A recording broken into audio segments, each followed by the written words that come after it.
ಕನ್ನಡ ರಾಜ್ಯೋತ್ಸವದ ಅಂಗವಾಗಿ ದಾವಣಗೆರೆ ಜಿಲ್ಲೆಯ ರಾಜ್ಯ ಸರ್ಕಾರಿ ನೌಕರರಿಗೆ, ಕಾಲೇಜು ವಿದ್ಯಾರ್ಥಿಗಳಿಗೆ, ಸಾರ್ವಜನಿಕರಿಗೆ ಕನ್ನಡ ನಾಡಿನ ಹಿರಿಮೆಯ ಭಾಷಾಭಿಮಾನ ಪ್ರತಿಬಿಂಬಿಸುವ ಗೀತೆಗಳ ನೃತ್ಯದ ಸ್ಪರ್ಧೆಯನ್ನು ನವೆಂಬರ್ 2ರಂದು ಹಮ್ಮಿಕೊಳ್ಳಲಾಗಿದೆ ಎಂದು ಕರ್ನಾಟಕ ರಾಜ್ಯ ಸರ್ಕಾರಿ ನೌಕರರ ಸಂಘದ ರಾಜ್ಯ ಉಪಾಧ್ಯಕ್ಷ ಹಾಗೂ ಜಿಲ್ಲಾಧ್ಯಕ್ಷ ವೀರೇಶ್ ಎಸ್ ವಡೇನಪುರ ತಿಳಿಸಿದರು. ಸುದ್ದಿಗೋಷ್ಠಿಯಲ್ಲಿ ಮಾತನಾಡಿದ ಅವರು, ದಾವಣಗೆರೆ ನಗರದ ಕುವೆಂಪು ಕನ್ನಡ ಭವನದಲ್ಲಿ ಕಾರ್ಯಕ್ರಮ ಆಯೋಜನೆ ಮಾಡಿದ್ದು, ಅಂದು ಮಧ್ಯಾಹ್ನ 2 ಗಂಟೆಗೆ ನೃತ್ಯ ಸ್ಪರ್ಧೆಗಳು ನಡೆಯಲಿದ್ದು 25 ತಂಡಗಳಿಗೆ ಅವಕಾಶ ನೀಡಲಾಗಿದೆ ಎಂದರು. ಇದರಲ್ಲಿ ವಿಜೇತರಾದವರಿಗೆ ಮೊದಲನೇ ಬಹುಮಾನ 25,000, ಎರಡನೇ ಬಹುಮಾನ 15,000 ಹಾಗೂ ಮೂರನೇ ಬಹುಮಾನ 10,000 ನೀಡಲಾಗುವುದು ಎಂದರಲ್ಲದೆ, ಈ ಸ್ಪರ್ಧೆಯಲ್ಲಿ ಪಾಲ್ಗೊಳ್ಳುವವರು ಅಕ್ಟೋಬರ್ 31ರ ಒಳಗೆ ಆನ್ಲೈನ್ನಲ್ಲಿ ನೋಂದಣಿ ಮಾಡಿಕೊಳ್ಳುವಂತೆ ಮನವಿ ಮಾಡಿದರು. ಬಳಿಕ ಸಂಜೆ 4 ಗಂಟೆಗೆ ವೇದಿಕೆ ಕಾರ್ಯಕ್ರಮ ಹಮ್ಮಿಕೊಂಡಿದ್ದು, ಕಾರ್ಯಕ್ರಮವನ್ನು ಕರ್ನಾಟಕ ರಾಜ್ಯ ಸರ್ಕಾರಿ ನೌಕರರ ಸಂಘದ ರಾಜ್ಯಾಧ್ಯಕ್ಷ ಸಿಎಸ್ ಷಡಾಕ್ಷರಿ ಉದ್ಘಾಟಿಸಲಿದ್ದು, ಅಧ್ಯಕ್ಷತೆಯನ್ನು ಜಿಲ್ಲಾಧ್ಯಕ್ಷ ವೀರೇಶ್ ಎಸ್ ವಡೇನಪುರ ವಹಿಸಲಿದ್ದು, ಮುಖ್ಯ ಅತಿಥಿಗಳಾಗಿ ಜಿಲ್ಲಾಧಿಕಾರಿ ಗಂಗಾಧರ್ ಸ್ವಾಮಿ, ಸಿಇಒ ಗಿತ್ತೆ ಮಾಧವ್ ವಿಠ್ಠಲರಾವ್, ಎಸ್ಪಿ ಉಮಾ ಪ್ರಶಾಂತ್, ಜಿಲ್ಲಾ ಕನ್ನಡ ಸಾಹಿತ್ಯ ಪರಿಷತ್ ಅಧ್ಯಕ್ಷ ಬಿ ವಾಮದೇವಪ್ಪ ಆಗಮಿಸಲಿದ್ದಾರೆ ಎಂದರು. ಜಿಲ್ಲಾ ಕೇಂದ್ರಗಳಲ್ಲಿ ಆಚರಿಸಬೇಕು ಅನ್ನುವಂಥ ನಿರ್ದೇಶನ ಇದೆ ಅಂತೇಳಿ ನಾನು ಕೇಳಲ್ಪಟ್ಟೆ. ಇದಕ್ಕೆ ನಾನು ಪ್ರಪ್ರಥಮವಾಗಿ ನಾನು ಒಬ್ಬ ಕನ್ನಡದ ಜಿಲ್ಲಾ ಪ್ರತಿನಿಧಿಯಾಗಿ ಅವರೆಲ್ಲ ಸರ್ಕಾರಿ ನೌಕರರ ಇಡೀ ರಾಜ್ಯ ತಂಡಕ್ಕೆ ಮತ್ತು ಜಿಲ್ಲಾ ತಂಡಕ್ಕೆ ನಾನು ಹೃದಯಪೂರ್ವಕವಾಗಿ ಅಭಿನಂದನೆಗಳನ್ನು ಸಲ್ಲಿಸ್ತಾ ಇದ್ದೇನೆ.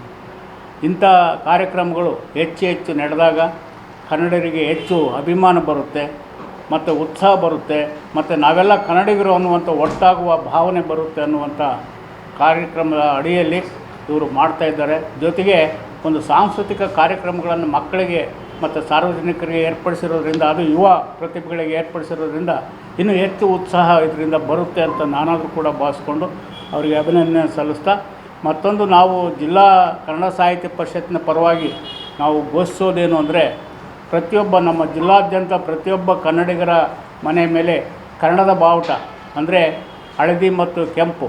ಯಾಕಂದರೆ ಹಳದಿ ನಮ್ಮ ಶಾಂತಿಯ ಸಂಕೇತವಾದರೆ, ನಾವು ಶಾಂತಿಗೂ ಸಿದ್ಧ ಮತ್ತು ಕ್ರಾಂತಿಗೂ ಬದ್ಧ ಅನ್ನುವಂಥ ಕನ್ನಡದ ಧ್ವಜಗಳು ಎಲ್ಲರ ಮನೆ ಮೇಲೆ ರಾರಾಜಿಸುವಂತೆ ಮಾಡಬೇಕು ಅನ್ನುವಂಥ ಕರೆಯನ್ನು ಈ ಮಾಧ್ಯಮದ ಮೂಲಕ ಕೊಡ್ತಾ ಇದ್ದೇವೆ.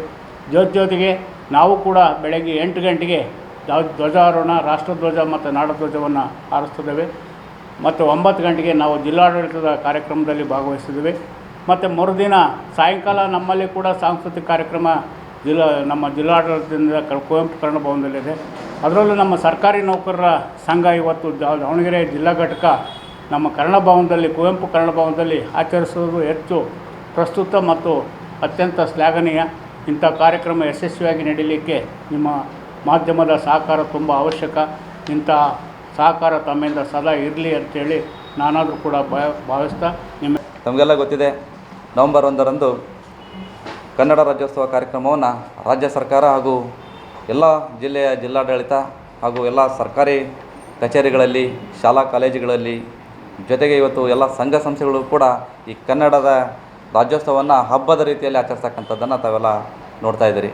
ಸೊ ಅದರ ಭಾಗವಾಗಿ ಇವತ್ತು ನಾವು ಕರ್ನಾಟಕ ರಾಜ್ಯ ಸರ್ಕಾರಿ ನೌಕರ ಸಂಘ ಜೊತೆಗೆ ಜಿಲ್ಲಾ ಕನ್ನಡ ಸಾಹಿತ್ಯ ಪರಿಷತ್ತಿನ ಸಹಯೋಗದೊಂದಿಗೆ ಇವತ್ತು 2/11/2025ರಂದು ಮಧ್ಯಾಹ್ನ 2 ಗಂಟೆಗೆ ಕುವೆಂಪು ಭವನದಲ್ಲಿ ಒಂದು ನೃತ್ಯ ಕಾರ್ಯಕ್ರಮವನ್ನು, ಕನ್ನಡ ಗೀತೆಗಳಿಗೆ ಗುಂಪು ನೃತ್ಯ ಕಾರ್ಯಕ್ರಮವನ್ನು ಹಮ್ಮಿಕೊಂಡಿದ್ದು, ಈ ಒಂದು ಕಾರ್ಯಕ್ರಮದಲ್ಲಿ ಕೇವಲ ಕರ್ನಾಟಕ ರಾಜ್ಯ ಸರ್ಕಾರಿ ನೌಕರರು ಮಾತ್ರ ಅಲ್ಲ, ವಿಶೇಷವಾಗಿ ವಿದ್ಯಾರ್ಥಿಗಳಿಗೆ ಹಾಗೂ ಸಾರ್ವಜನಿಕರಿಗೂ ಕೂಡ ಒಂದು ಅವಕಾಶವನ್ನು ಮಾಡಿಕೊಟ್ಟಿದ್ದೇವೆ. ಈ ಒಂದು ಕಾರ್ಯಕ್ರಮಕ್ಕೆ ಸುಮಾರು 25 ತಂಡಗಳಿಗೆ ಭಾಗವಹಿಸಲಿಕ್ಕೆ ಅವಕಾಶವನ್ನು ಮಾಡಿಕೊಟ್ಟಿದ್ದೇವೆ. ಮೊದಲನೇ ಬಹುಮಾನವಾಗಿ 25,000, ದ್ವಿತೀಯ ಬಹುಮಾನವಾಗಿ 15,000, ತೃತೀಯ ಬಹುಮಾನವಾಗಿ 10,000ವನ್ನು ಕೊಡ್ತಕ್ಕಂಥ ಕೆಲಸವನ್ನು ಸಂಘಟನೆ ಮಾಡ್ತಾಯಿದೆ.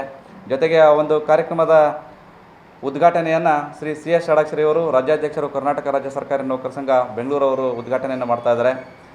ವಿಶೇಷವಾಗಿ ಮಾನ್ಯ ಜಿಲ್ಲಾಧಿಕಾರಿಗಳು ಶ್ರೀ GM ಗಂಗಾಧರ ಸ್ವಾಮಿ ಸರ್ ಅವರು ಗೌರವಾನ್ವಿತ ಮುಖ್ಯ ಅತಿಥಿಗಳಾಗಿ ಆಗಮಿಸ್ತಾ ಇದ್ದಾರೆ. ಜೊತೆಗೆ ಮಾನ್ಯ ಮುಖ್ಯ ಕಾರ್ಯನಿರ್ವಹಣಾಧಿಕಾರಿಗಳಾಗಿರ್ತಕ್ಕಂಥ ಶ್ರೀ ಗಿಟ್ಟೆ ಮಾಧವ್ ವಿಠ್ಠಲರಾವ್ ಸರ್ ಅವರು ಕೂಡ ಆ ಕಾರ್ಯಕ್ರಮಕ್ಕೆ ಆಗಮಿಸ್ತಾ ಇದ್ದಾರೆ. ಮಾನ್ಯ ಪೊಲೀಸ್ ವರಿಷ್ಠಾಧಿಕಾರಿಗಳಾಗಿರ್ತಕ್ಕಂಥ ಶ್ರೀಮತಿ ಉಮಾ ಪ್ರಶಾಂತ್ ಮೇಡಮ್ರವರು ಕೂಡ ಕಾರ್ಯಕ್ರಮಕ್ಕೆ ಆಗಮಿಸ್ತಾ ಇದ್ದಾರೆ. ಜೊತೆಗೆ ವಿಶೇಷವಾಗಿ ಜಿಲ್ಲಾ ಕನ್ನಡ ಸಾಹಿತ್ಯ ಪರಿಷತ್ತಿನ ಅಧ್ಯಕ್ಷರಾಗಿರ್ತಕ್ಕಂಥ ಶ್ರೀ ಬಿ ವಾಮದೇವಪ್ಪ ಸರ್ ಅವರು ಕೂಡ ಅವತ್ತು ಈ ಒಂದು ಮುಖ್ಯ ಅತಿಥಿಗಳಾಗಿ ಆ ಕಾರ್ಯಕ್ರಮದಲ್ಲಿ ಉಪಸ್ಥಿತಿಯನ್ನು ಇರ್ತಾರೆ. ಜೊತೆಗೆ ಎಲ್ಲ ತಾಲೂಕಾ ಅಧ್ಯಕ್ಷರುಗಳು